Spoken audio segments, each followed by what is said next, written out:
guys! Before we start our journey in Navotas, let's all see how we started and how it ends. So our first destination is in FTI Terminal. Doon namin napag-isipang maghintay ng mga member at doon na rin kami sasakay patungo sa Navotas. So while waiting on other member, nagkwentuhan muna kami ng kaunti.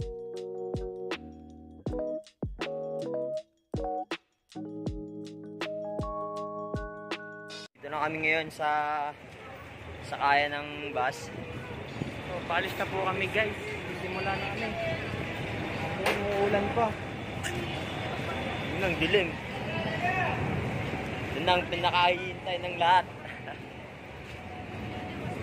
So ayun guys, paalis na tong bus na sinasakyan namin. Tangayala. Let's go!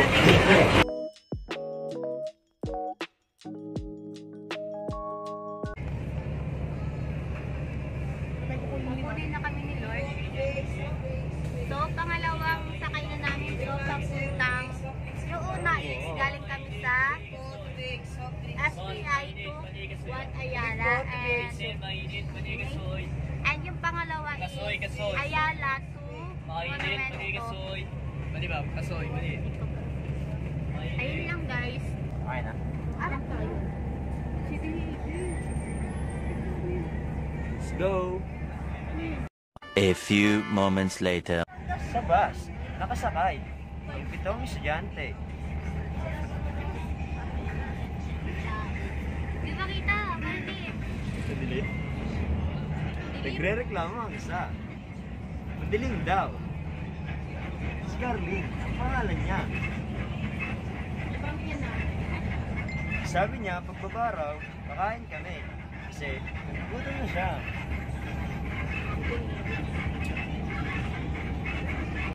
One eternity later. In the midst of the crowd, char. So, ayun nga guys, nakababa na kami sa bus. After so many hours, nakababa na rin kami sa bus. Then, sumakay na kami ng jeep papuntang Navotas. So, let's go guys! So, ayun nga guys, nandito na rin kami sa City Hall ng Navotas. Nagpahinga lang kami kasi sobrang init. May himatay na kami. Tignan mo yung itsura ng mga kasama ko. So, let's go guys ulit.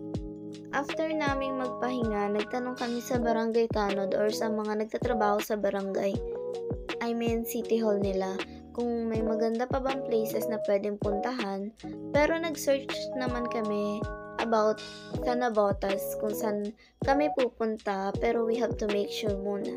After a long conversation with Kuya, he decided na isakay niya na lang kami sa trike nila. I don't know kung anong tawag doon, pero nilibre niya na lang kami ang sakay para di na kami maggasto.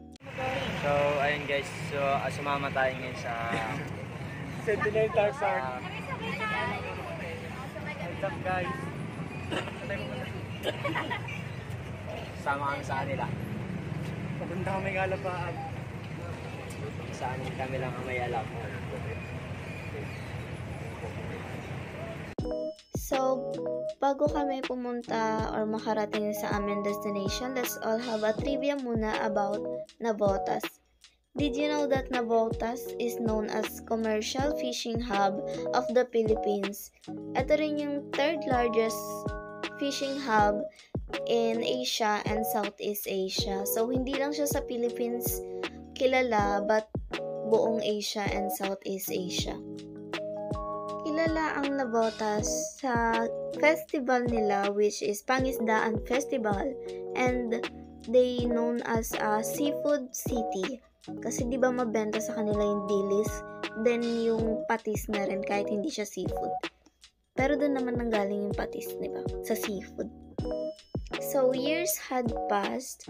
They know Navotas as a Malabon City. Hindi nila alam na magkaiba yung Malabon City sa Navotas City. Akala nila part lang ng Malabon yung Navotas City. So, akala ko rin. Ayan na ang ulan. Umuulan na po.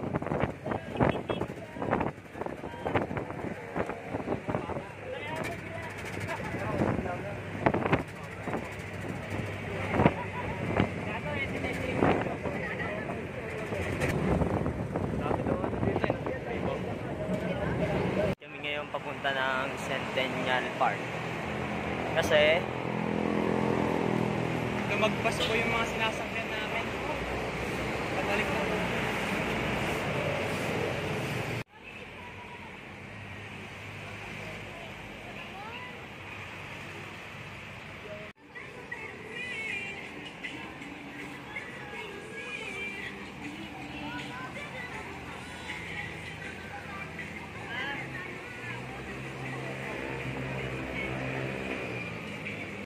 At ayun nga guys, malapit na kami sa aming pupuntahan.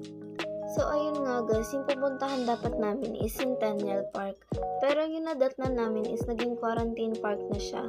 I mean, doon na nilalagay yung mga may COVID. And trivia lang, yung Centennial Park kasi is one of the biggest park in Navotas at ayun din yung pinakamagandang park sa Navotas. So kaya siya dinadayo ng mga ibang tao at ng mga turista para makapunta rin sa park na yun kasi sobrang ganda talaga guys. A few inches later. So ayun nga guys, after a long walk, we decided na kumain na lang and napunta kami sa Piang's Boodle Fight which is sikat din siya sa Navotas. So, as you can see, nagtitingin muna kami ng places. And then, ayun na nga, hiningi namin yung menu nila. Tinignan namin kung afford ba ng dala namin pera. So, hindi afford ng dala namin pera, kaya we decided na sa iba na lang kumain. Nakikita nyo ba yan? Sobrang mahal. Chok lang kasi kulang yung dala namin pera. Parang binudget lang namin yung dala namin pera.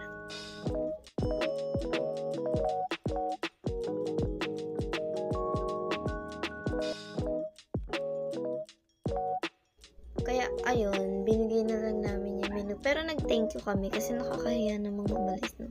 Pumunta kami, hindi man lang kami kumain. Pero nag-thank you kami. Kaso nga lang, kulang lang talaga yung dala namin pera guys. Binudget lang talaga namin. Kaya di kami nakakain. So, kumain na lang kami sa fast food.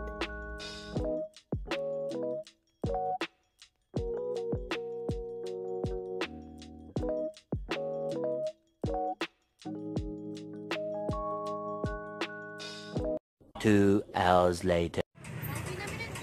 tapos na tayo kumain ngayon, pupunta tayo ng simbahan ng Navotas.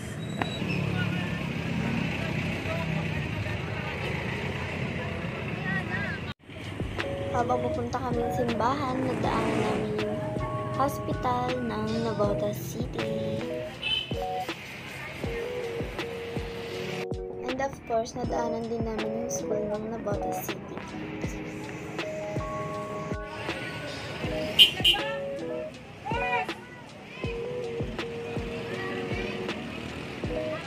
Hi guys, we are here at the Church of Navotas.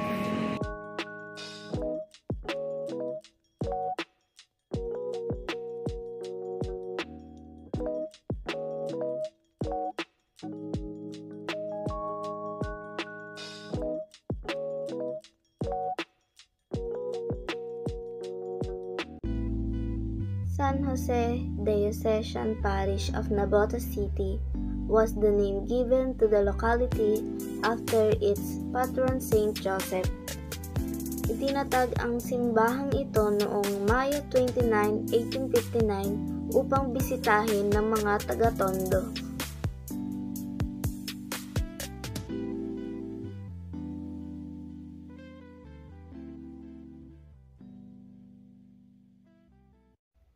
Dito na nga po namin tinatapos ang aming vlog tungkol sa Navotas City.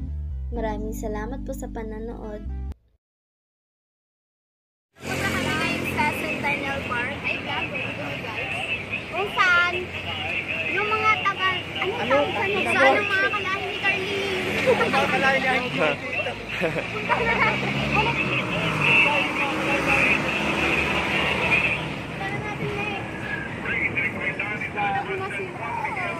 Isda. Hey. Let's go.